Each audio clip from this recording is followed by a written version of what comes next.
Alright guys, welcome back. We're doing a follow-up on the PRS S2 McCarty. Had a lot of views, a lot of comments about the original video that I posted, so I appreciate all the interest in that video. In this video, we're going to clear up some questions and comments in that video and go over how the guitar is now, how it sounds and everything. So I did do the pickup swap. And to clear some of those questions about this being a Chinese knockoff, it is not. This is a real, there's a serial number. It's a 2021 S2. You can see the carve with the maple cap on there right there, and underneath the pickups you could see the labeling. Everything was correct for a real PRS. So no, this is not a Chinese knockoff, luckily, which I kind of knew that going in. I did research. The problem was getting into the actual condition, and the changes that were made to the instrument were the real problems. It did come with the G and B pickups that come in the S2s up till 2024. So the pickups were correct. It was just the pots were all changed, which someone in the comments also mentioned how strange that is. You know, why would you just change out the volume pots and tone pots and leave the pickups? I mean, it doesn't really make a lot of sense. Like I said, the tuners were changed to these Grover locking tuners that came off of a Gibson Les Paul Modern. And the pickups that's in it now are from my Epiphone Les Paul Widow. The custom buckers are in this, and they actually sound pretty good. I'm probably going to go with a couple suggestions in the comments of that video of eventually just buying the USA harness and pickups and installing that eventually. But just for now, to get the guitar up and running and playable so I can enjoy it, I went ahead and did that swap. I will be having a video on the Epiphone, which I put Gibson stuff in, and it sounds absolutely incredible. So be sure to look for that video. It'll be coming up soon. I added the cream pickup rings. I thought it just looked better. I had some laying around. So yeah, putting these pickups in was an absolute nightmare.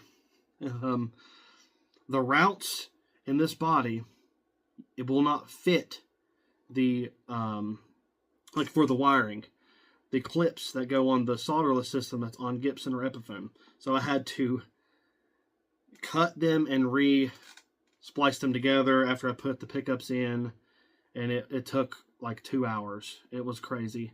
Once I got started, it was just thing after thing was not, you know, working, and I had to do a lot of audibles, but I got it done. I was actually kind of wrong with what this isn't buckle rash, and I found out, put two and two together, what this actually is. I think whoever did the soldering job and changed all this stuff out, it's actually heat burns from dropping hot solder on it, because I was soldering this and was being very careful, but a piece of it, as I was moving my soldering iron, fell off onto the body of the guitar and created this mark, which looks exactly the same as these marks. So whoever changed this crap out in this guitar just did it right on the back of the instrument, which is kind of crazy, because these new were like 2,000 bucks. Original bridge. Put the original knobs back on there. Like I said, here's the serial number if anyone's wondering. 2021. Been verified as a real PRS. So we're going to go over some sound samples and see how it sounds. Do some clean, do some rhythm and some lead, and finish up the video. Cleans on the neck pickup.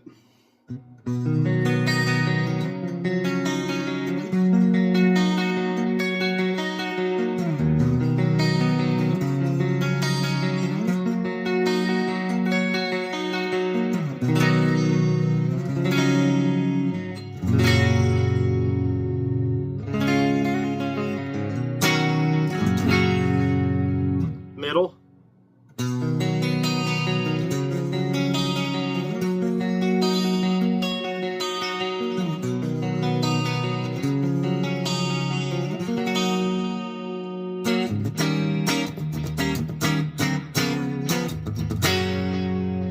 and bridge.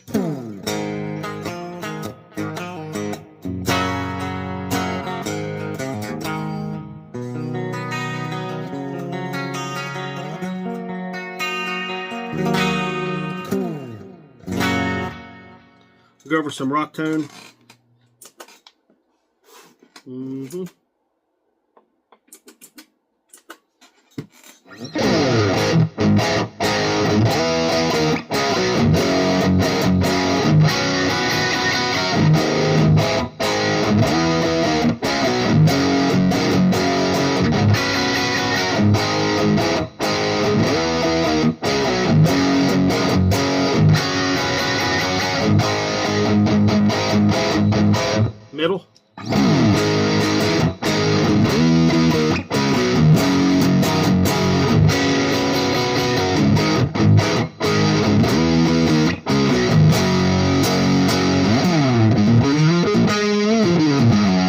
At the neck.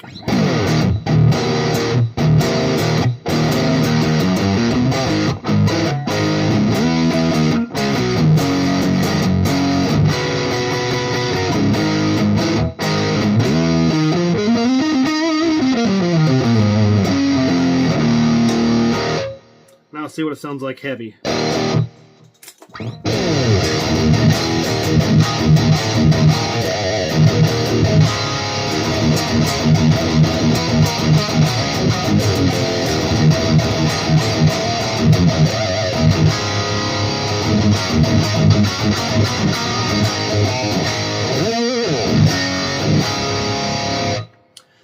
And before we go into the lead examples, the playability is very nice on this. I got the action set around a 1mm on the high, which is where I like it. No fret buzz, no dead frets, and just overall very good playability.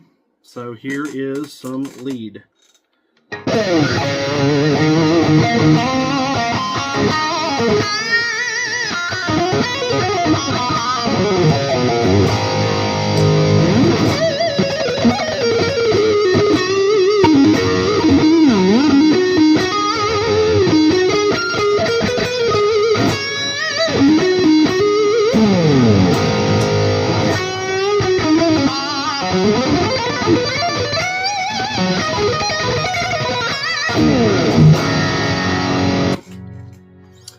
So in closing, final thoughts. Basically what I traded for was almost a whole of a guitar, just the body. It did have the original pickups, which, as I showed you, are the Korean-made import pickups, which a lot of people didn't like anyways. So putting in another just set of import custom Epiphone pickups is almost about the same, to be honest. So yeah, it has all new electronics, new tuners. These are locking. So even if you look at this trade as just me trading for this body for the two guitars I traded were probably equal in value to about $1,400 street value. I even set those guitars up, I polished the fretboards and everything before I gave the guy the trade, just because the day before I came down to get the guitars and I noticed the 7-string. The fretboard was a little dingy and the strings needed changed. So went to change the strings, noticed that the fretboard was a little dingy, so I ended up cleaning the fretboard, polishing it, polishing the frets, doing full setups on it. I'd already done a full setup on the C1 Hellraiser, the purple one, a couple weeks prior to that. So he got like pristine, playable guitars that were, the C1 was almost mint, and the Blackjack C7 was very good condition and sounded incredible. So he got really good guitars out of the deal. So it is kind of even more crappy that I went through that extra amount of effort before I traded him and kind of got burned in the end. So I've learned my lesson. I am going to do what some other people suggested and start bringing a portable amp, a battery-powered amp, to at least try the electronics if I do some trading in the future, which I probably will. I'll just be more cautious. I did check the guy's profile out before I met him. He had many cells. Had a 4.3 star rating, which isn't bad.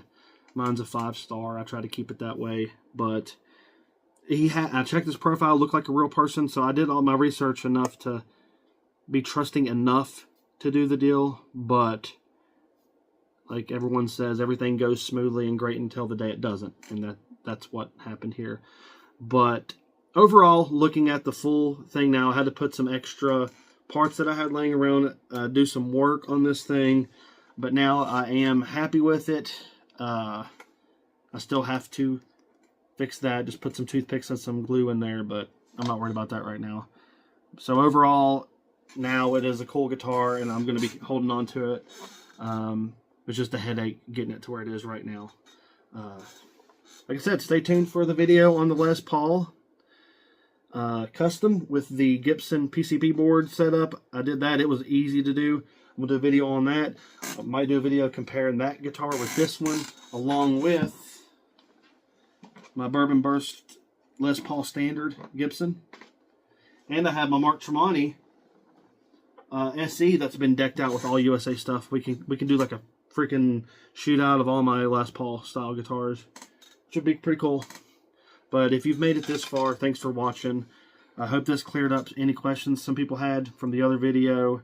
I appreciate all the hype and all the everyone kind of saying their words about how upset they were for me. That means a lot. So I try to comment on some videos. I try to like almost every single one I get, but a lot of them come in at a time, so if I missed you, I'm sorry. But just if you're not subscribed, subscribe to the channel. I have over 90% people not subscribed that watch my stuff. But yeah, make sure to do that, and stay tuned.